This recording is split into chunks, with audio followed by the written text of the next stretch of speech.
ஒன்றை நான் கேட்டேன், அதையே நாடுவேன், என்றும் தம் மகிமையை காண.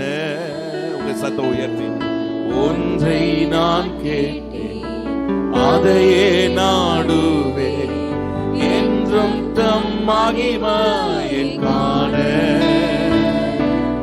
ஜீவன் உள்ள நாளெல்லாம் தம் ஆலயத்தில் தங்குவதை வாஞ்சித்து நாடிடுவே. ஜீவன் உள்ள நாளெல்லாம் தம் ஆலயத்தில் தங்குவதை வாஞ்சித்து நாடிடுவே. காலையும் மாலையும், காலையும் மாலை வேளையும் கர்த்தரை கருத்துடன் பாடிடுவே. சொல், காலையும் காலையும் மாலையும் கருத்துடன் பாடிடுவேன்.